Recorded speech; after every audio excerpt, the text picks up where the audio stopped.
55 टंकिया pension scheme T मासरे account को 3000 पठाइबे सरकार। आपण जानते कि सरकार 55 टंकार पेंशन योजना माध्यम प्रति मासरे 3000 टंका दियंती। जदि नुहे तेबे आसंतु एही सरकारी पेंशन योजना विषय विस्तार भाव जानिबा। तेणु वीडियो को आरंभ करने पूर्व आपण समस्त को अनुरोध कर आम चैनल को सब्सक्राइब कर दिंटू। चलतु डेरी न करिके वीडियो को आरंभ करवा। आज सहित काली मध्य अच्छी एवं भविष्य आर्थिक समस्या को एड़ाइबा पाई एक निवेश योजना ग्रहण करने गुरुत्वपूर्ण। युवक अवस्था करा जाइथिबा निवेश वृद्धावस्था सहायक होई पारे। आर्थिक आवश्यकता पूरण करने सहित सशक्त करने पाई निवेश को एक भल विकल्प भाव में विवेचना करा जाए। लोकों को आर्थिक आवश्यकता पूरण करने पाई सरकार द्वारा अनेक योजना परिचालित हुए। कम निवेश पर भल रिटर्न दे पारे। एपरी एक योजना हेउची 55 टंकार जेउथिरे प्रति मासरे 3000 टंकार पेंशन प्रतिश्रुति दिया जाइछि। 55 टंकार पेंशन योजना कौन? भारत सरकार वृद्धा श्रमिकों जीवन को सहज करने एवं सेमानंकु आर्थिक भाव में सशक्त करने 55 टंकार अवदान सहित एक योजना आरंभ करिसेंती।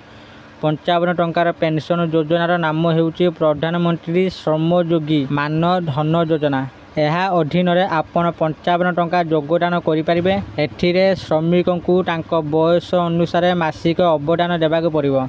यह अधीन सरकार मध्य श्रमिकों जमा परिमाण सहित समान परिमाणर योगदान करती। उदाहरण स्वरूप जदि आपण प्रति मासरे 100 टंका जमा करुछंती तेबे सरकार आपण अकाउंट रे 100 टंका मध्य जमा करिवे। एहीपरि प्रधानमंत्री श्रमयोगी मान धन योजना अधीन आपण अकाउंट रे मोट 200 टंका जमा हेबो। योजनार लाभ काहाको मिलिबो?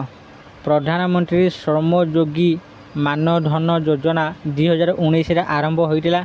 एही योजना विशेष करी असंगठित क्षेत्र में काम करुवा श्रमिक मानक पई आरंभ करा जायछि। वृद्धावस्था आर्थिक सहायता भाव में प्रति मासरे 3000 टंका पेंशन दिया जाउछि। यही योजना आपण जेते कम बयस टंका जमा करेंगे सेते अधिक लाभ पाई परिबे। एथिरे बयस अनुसार प्रति मासरे अवदान देबाको पड़िबो एवं सरकार मध्य अकाउंट रे टंका जमा करेंगे। प्रधानमंत्री श्री योगी मान धन योजना योग्यता 1 नंबर असंगठित क्षेत्र में काम करुवा श्रमिक। 2 नंबर मासिक आय 15,000 किंबा ताठारु कम। 3 नंबर बयस 18 रु 40 वर्ष। केउ बयस केते टंका जमा करने को पड़िबो? नंबर 1 18 वर्ष बयस प्रति मासरे 55 टंका जमा करें। नंबर 2 29 वर्ष बयस प्रति मासरे 100 टंका जमा करें। 3 नंबर 40 वर्ष बयस प्रति मासरे 200 टंका जमा करें।